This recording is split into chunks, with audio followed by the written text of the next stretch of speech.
So guys welcome to daily football madness और चीजें discuss करते हैं। मेसी लेटेस्ट न्यूज के ऊपर डिस्कशन करेंगे, इंजरी अपडेट ऊपर बार्सिलोना से रिलेटेड जो है वो डिस्कशन करेंगे। So let's get started.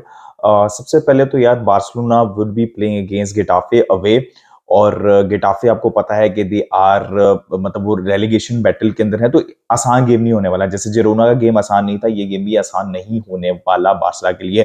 सबसे पहले इंजरी जो अपडेट है जो चावी ने दी है और जो एज पर सोर्सेज आ रही है वो ये है कि पेड्री और फ्रैंकी डियोंग जो हैं वो कोई भी प्लेयर जो है, चावी ने कहा है कि वो इस जो गेटाफे का गेम है इसके लिए भी अवेलेबल हो सकते हैं, but we are not taking any risk, right.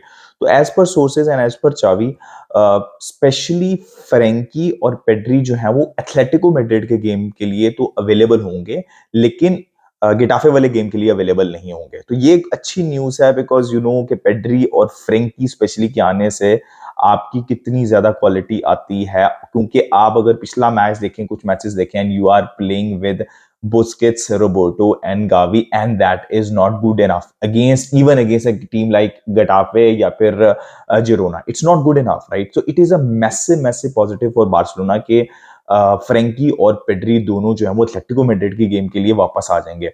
अब चांसेस एथलेटिको मैड्रिड की गेम में क्रिस्टनसन का भी है वापस आने का, और फाइनली फाइनली गाइस न्यूज आ रही है कि डेम्बले, जिनकी कोई न्यूज नहीं आ रही थी जब वो इंजर्ड हुए थे, कि he might also be available for Atletico Madrid game. लेकिन पेड्री और फ्रैंकी का इस पर सोर्सेज तो काफी ज्यादा लग रहा है कि they will be 100% available for Atletico Madrid game. लेकिन अभी भी 50-50 है क्रिस्टनसन का और स्पेशली डेम्बले का। लेकिन रायो वाले गेम में मोस्ट प्रोबेबली दोनों प्लेयर्स जो हैं वो अवेलेबल होंगे, लेकिन 50% चांसेस है कि हो सकता है कि वो बेंच पे हों या फिर अवेलेबल हों क्रिस्टनसन और डेम्बले भी। सो ये तो थी इंजरी न्यूज अपडेट। लेकिन अब गिटाफे के साथ मैच है, Barcelona 13 points clear, a lot to improve इस मैच के लिए, क्योंकि यार it was absolutely a flat flat performance मेरे ओपिनियन के अंदर अगेंस्ट जिरोना, और उससे तो भाई इंप्रूव करना बहुत जरूरी है। लेकिन बहुत से प्लेयर, जैसे मैंने कहा है कि एथलेटिको मैड्रिड की गेम के लिए अवेलेबल होंगे, लेकिन इस गिटाफे वाली गेम के लिए अवेलेबल नहीं होंगे। तो क्या चेंजेस होने चाहिए, मैं सिंपली जल्दी से बता देता हूँ। जो पिछली लाइनअप थी उसके अंदर से मैं सिर्फ एक चेंज देख रहा हूं जो कि होना चाहिए, एंड दैट इज कैसी should be playing ahead of Roboto, and Pablo Torres should be used off the bench ahead of Roberto also, because मैं बहुत दफा ये बात कह चुका हूं कि आपको टीम, ऑब्वियसली आपको कंप्लेसेंट नहीं होना। लालिगा के अंदर आपको प्रेशर मेंटेन करके रखना है। आप 13 पॉइंट्स हैं, आप इससे भी ज्यादा जाएं, आप जितनी जल्दी लालिगा रैप अप कर सकते हैं आप करें, लेकिन आपको चांसेस भी देने हैं प्लेयर्स को, और आपने नेक्स्ट सीजन के लिए भी साथ साथ प्रिपेयर करना है, बिकॉज लालिगा के यही लास्ट 10 मैचेस हैं जो कि सबसे ज्यादा इंपॉर्टेंट है आपके लिए सारी चीजें एक्सेस करने के लिए कि आपको क्या चाहिए नेक्स्ट सीजन के लिए। अब मैं ये एक चेंज इसलिए देख रहा हूं बिकॉज बैकलाइन के अंदर ऑब्वियसली एरिक गार्सिया करेंगे और बाकी तो वही प्लेयर्स हैं। हाँ, एक और चीज जो है वो काफी ज्यादा डिस्कस हो रही है कि जॉर्डी अल्बा जो है वो स्टार्ट करें, बिकॉज आई डू एग्री कि जॉर्डी अल्बा जो है वो बहुत अच्छा, एटलीस्ट वो रन बिहाइंड द डिफेंस तो कर रहे थे, वो अच्छे क्रॉसेस तो पुट ऑन कर रहे थे जब वो आए थे बेंच से पिछले गेम के अंदर, तो कुछ हो रहा था बारसा के लिए। जब फाटी, फेरन और रफीनिया खेल रहे थे तो कुछ भी नहीं हो रहा था बारसा के लिए। तो I can understand this aspect and I am all in के जॉर्डी अल्बा को ट्राई कर लिया जाए लेफ्ट विंगर के ऊपर, क्योंकि बाकी तो कोई काम नहीं कर रहा। लेकिन इसमें मेरा कंसर्न ये है कि you have to basically decide कि नेक्स्ट सीजन आपने क्या करना है। तो आप, ऐसा नहीं है कि क्या फेरन और फाटी को लेफ्ट साइड के ऊपर चांसेस नहीं मिले, या फिर चांसेस मतलब ओवरऑल चांसेस नहीं मिले, चांसेस मिले हैं, लेकिन आप उनको कम से कम 2-3 मैचेस और दे के देख लें, ताकि भाई कोई अभी बहाना तो कोई भी नहीं होना चाहिए, ना किसी के फादर के पास, ना किसी के भाई के पास, ना बहन के पास, के भाई चांसेस नहीं दिए, लेकिन फिर भी आप एक कंटिन्यूटी करके देखें। That's why I am saying कि फाटी और रफीना को ही आप स्टार्ट कराएं, आप अलॉन्ग विद लेवेंडोस्की, और बाकी कैसी रोबोटो की जगह रिप्लेस हो, और बाकी आप वही टीम रखें। तो ओनली ये रीजन है कि आप देख लें भाई, एक रन ऑफ फॉर्म, आप 13 पॉइंट्स क्लियर है, आप एक रन ऑफ फॉर्म, स्पेशली अब गेटाफे के अगेंस्ट जो गेम है उसमें भी आप फाटी को एक और चांस देके देख लें, क्योंकि भाई अब उसके बाद कोई एक्सक्यूज नहीं रहना चाहिए, राइट। क्योंकि कंसर्न है भाई रफीनिया का फॉर्म, इंटरनेशनल ब्रेक से जब से वापस आए हैं, एक सस्पेंशन थी, उसके बाद 2 फ्लैट गेम उनके गए हैं, फेरन टोरेस ग्लिम्सेस दिखाते हैं, फाटी तो भाई चांसेस भर भर के हम मिल रहे हैं, लेकिन वो चीज नहीं शो कर पा रहे। तो आई कैन अंडरस्टैंड कि अल्बा को क्यों स्टार्ट कराना चाहिए, ठीक है। सो गाइस ये बात हमने कर ली इंजरीज के ऊपर भी, इंजरी अपडेट भी हो गई और गेटाफे गेम किस तरह अप्रोच करना चाहिए। इट्स वेरी वेरी इंपॉर्टेंट कि बारसा कंप्लेसेंट ना हो इस गेम में। और हमें अभी तक जब मैं ये रिकॉर्ड कर रहा हूँ तो 62 मिनट्स हुए थे रियल मैड्रिड और कार्डिस के गेम में और 0-0 चल रहा था, but that does not matter.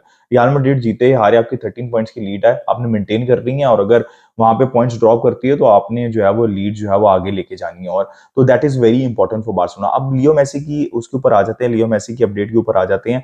या लियो मेसी, मुझे ऐसा लग रहा है कि जैसे मैं बहुत अरसे से कह रहा हूँ कि I think it's now more than 90% या 90%।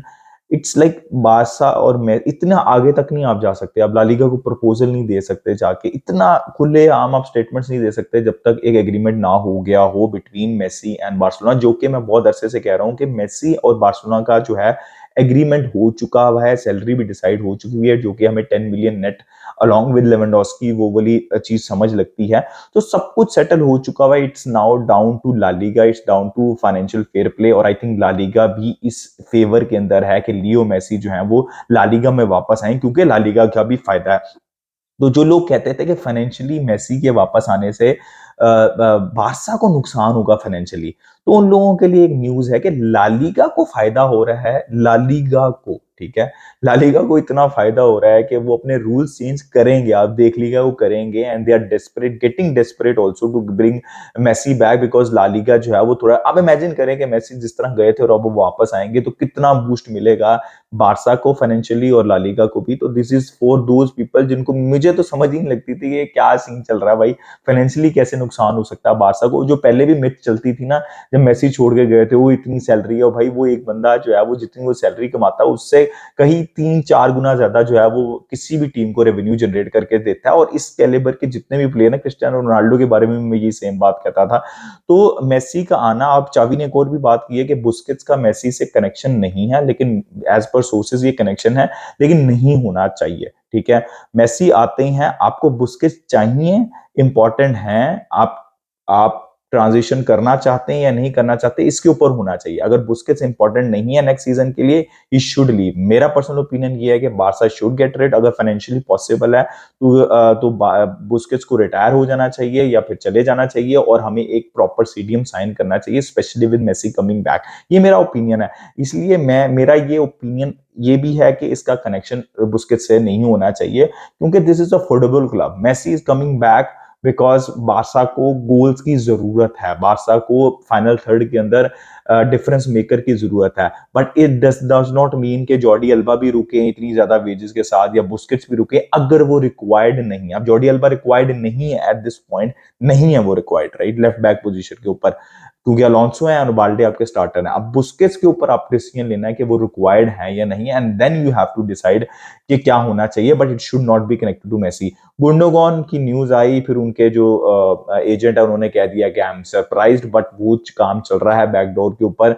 2+1 ईयर की डील है, 6 मिलियन जो है वो सैलरी रिपोर्ट हो रही है। तो ये चलता रहेगा और गुंडोगॉन हो सकता है कि वो सिटी में रुक जाए, हो सकता है वो बारसा में चले जाए। निगो मार्टिनेज जो है वो ऑलमोस्ट डन हो चुका है एज पर मल्टीपल सोर्सेज। तो ये न्यूज चल रही है और साथ साथ हालैंड जो है वो स्कोर कर रहे हैं, उन्होंने साला का रिकॉर्ड कर दिया। He is absolutely brilliant again for those people जो कि बहुत एक्सपर्ट बनते हैं, and Holland is this and that and does not fit this. भाई वो मतलब 50+ गोल्स एंड असिस्ट कर चुका है इस सीजन, इससे ज्यादा भी अगर मतलब मेरे ख्याल में वो 100 भी कर देगा तो कुछ लोग कन्विंस नहीं होंगे। तो this is the importance of a pure number 9, जो कि मैं हमेशा बात करता हूँ। तो Haaland has been absolutely brilliant. So guys, prediction मेरी बारसा और गेटाफे की गेम की है कि बारसा शुड प्ले बेटर और 2-1, I am going for 2-1 win for Barcelona. But I am happy कि पेड्री और फ्रैंकी और बाकी जो प्लेयर्स हैं, स्पेशली क्रिस्टनसन और Dembele, they will be back very soon, hopefully before Atletico Madrid game, because that is the, मेरे ख्याल में जो सबसे बड़ा गेम रह गया सीजन का वो वही है, और वहां पे आपको मैक्सिमम प्लेयर्स आपकी अवेलेबिलिटी होनी चाहिए। So guys, do let me know your prediction and thoughts regarding everything in the comment section. Like, subscribe, share, keep enjoying football. Until next time, say goodbye from me.